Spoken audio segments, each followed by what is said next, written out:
I've got two simple strategies for you to have less stress at the IEP table. Welcome to this episode of the Special Education Inner Circle podcast. I'm your host, Catherine Witcher, and I had a couple of things happen this week that just made me want to share them with you. I just want to share some reminders for you, uh, just what is possible at the IEP table and how it doesn't always have to be so stressful. So, I've been talking a lot about the double win. In fact, this week we had our summer mentorship start for brand new master IEP coaches who wanted a double win. They want to definitely just become that leader at the IEP table, but they don't want to have chaos in their personal life while making this happen. They want to be able to have, this great balance. And I don't use the word balance a whole lot. Balance doesn't usually work, but this harmony of becoming a leader at the IEP table and being successful in all of the things that are happening outside of the IEP table in their life personally. So with this starting this week and having this double win, I've been thinking a lot about the double win. And maybe you're not in our summer mentorship, but I'm pretty sure you're probably looking for that double win of how do I have less stress through the IEP process? How do I make sure that I'm doing all that I can? And how do I make sure that I still get to have a life outside of the IEP table, have a life outside of special education, taking up all of my brain space. So I'm going to give you some double win examples here today, some ways that you can implement a double win strategy for yourself starting right now. Okay. So let me give you a quick one that happened to me. I had a birthday this week and I was kind of just evaluating, like, how are my days going? What's going on? What do I want? What do I not want in this upcoming year? Hitting a milestone of a birthday and just kind of looking at what do I want going forward. And it was something really simple. Like, this is simple and silly, but I know that you're going to get it. I know that you've done this too. Okay.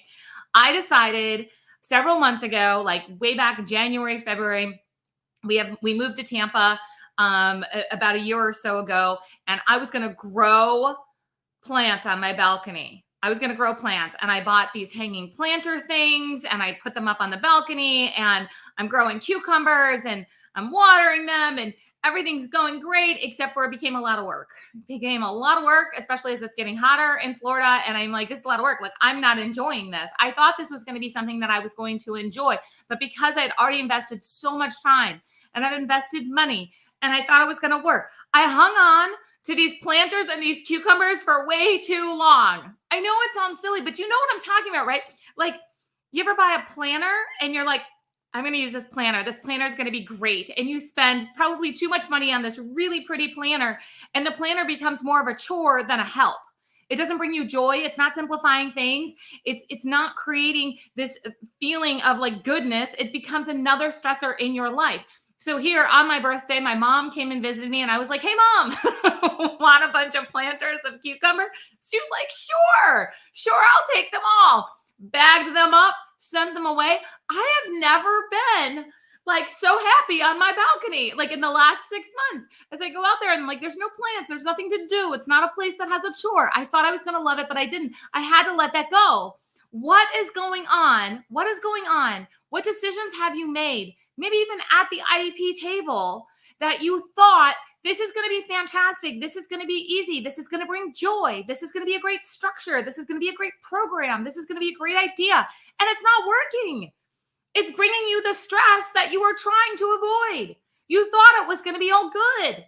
So I don't know. I don't know if that's a certain, reading series or worksheets or schedule inside of the classroom, or parents, maybe you thought that advocating for a certain type of something was going to bring this great progress, for your child, and maybe speech or, behavior supports or academic supports. And it's not working. But because you invested all of that time and all of that energy in advocating for this or getting this in place or creating this structure, you're hanging on to it. You're hanging on to it, and you need to let it go.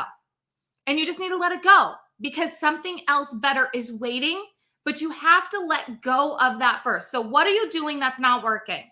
And what do you need to let go? Now, here's the second strategy. This is a big one. This is one that I'm going to end up talking a lot about. I can already feel it in this upcoming school year. it's something that I'll be honest with you, I've kind of shied away from this and really sharing this perspective out in the open, as in this is something that you get to know about me behind the scenes inside of our Master IP Coach programs. And I am really centered on helping parents and teachers get what needs to get done at the IEP table and not using the law as a weapon, not using the law as a threat, using the law as a foundation after you decide what is needed. So if you need to use special education law to support what is needed, after you decide what truly is needed as a team, okay? And what this means is when you're deciding what is needed, here's what happens a lot of times. Parents talk to other parents, teachers look at what other teachers are doing or what the admin, what their bosses taught them, and you form this opinion of what needs to happen during a school day or what needs to happen inside of an IEP because of what everybody else has taught you or that you've seen. I'll give you a very concrete example. I talk about this all the time. I say ESY, extended school year, is not just for regression. That is absolutely part of the law. I bring that up all the time. But when I'm working behind the scenes, if I'm coaching a family or if I'm coaching somebody who wants to be a master IEP coach, okay, and they say, all right, I want to be able to help my clients, get ESY. Okay, but my first question is, does the family want ESY? And that doesn't mean does the family want a cookie cutter ESY program, 4 weeks out of the summer, Monday through Friday, 9 to 12. Okay, so no, ESY needs to be customized. ESY needs to be customized. ESY is not just for regression, but I also still want to know first and foremost, does this fit in with the family's values of what they want over the summer? Does this fit in with the big picture of what is needed for this child? Not just what is needed to provide an appropriate education, but what is needed for this child as a person, for this family. Because I've had many, probably hundreds of clients that 100% qualified for ESY, 100%. We could get a customized program delivered. And you know what? It wasn't right for the family that summer. It wasn't right. So you know what? We didn't go down that route. We had it documented and said, you know what? Yes, we understand that the child qualifies.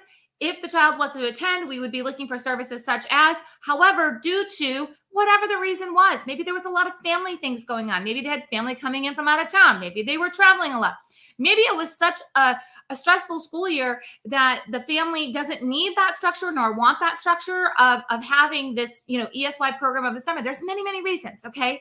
You get the point, right? So just because the law says the child could have ESY and we could go ahead and get this customized program and we were going to get everything in place doesn't mean that it's right. So we don't fight for something just because the law says you can have it. You first have to do a gut check for the family. So when we talk about this appropriate education and meet a child's unique needs to prepare them for further education, employment, and independent living, remember that's in the purpose of IDEA law.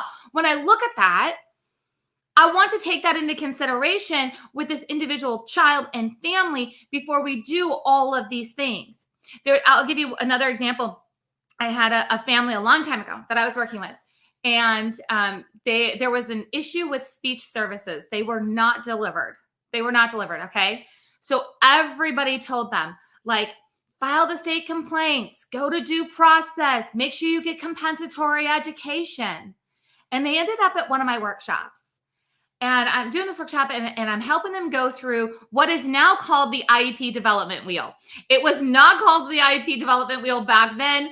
The IEP development wheel is a trademark tool that is available inside of the Master IEP Coach programs to help you really evaluate as a staff member, a professional, as an admin, a teacher, a therapist, or as a parent to really evaluate the IEP through a completely different lens. So I was having her go through this exercise. And she says, you know what? I know my child didn't get speech services, and I know that they're behind because of it. And I know that, but this doesn't feel right. Fighting for compensatory services doesn't feel right. I don't necessarily want my child to go to a full day of school and then have all of these extra hours of speech therapy. I don't feel like piling on, and we're having this conversation back and forth of pros and cons, like piling on all these extra hours of speech services. Like, this is not going to work for my child, but I know that things weren't done right. So what am I supposed to do? And I said, well, let's negotiate a really beautiful communication centered program for next year. Something where we're going to get this, just this all kind of like all encompassing communication program where from the time your child gets onto campus to the time they're leaving, we're going to make sure staff is trained. We're going to make sure the assistive technology is being used. We're going to make sure all of these things are done. And there's going to be accountability at a whole nother level.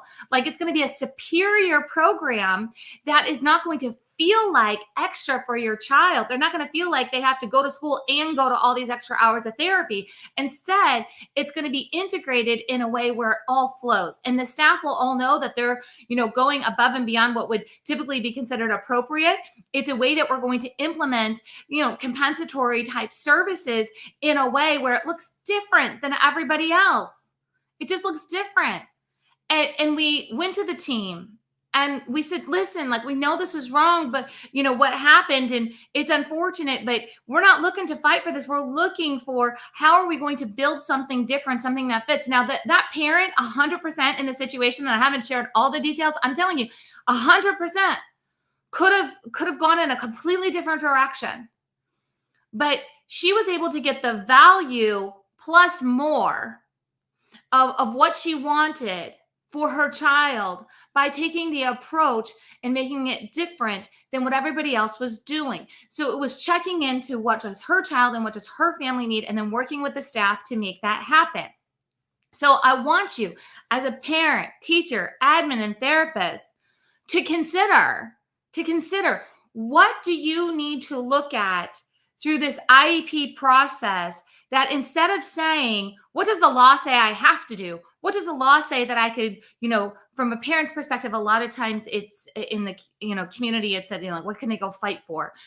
What can I go demand? What can I go do? And it becomes this stressor around the law instead of looking at what do we really want? Like, what, as a teacher, what do you really want and need in order to deliver at your best level?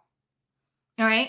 And then we look at, okay, is there anything in the law that you might be missing? Is there anything in the law that might not be in compliance? Like, do we need to fill in the gaps anywhere? And it goes the same thing from a parent perspective of, like, instead of saying, like, what does the law say my child can have? What do you want your child's school day to look like? What do they really need to be prepared for further education, employment, independent living? And then how can we use the law to support that?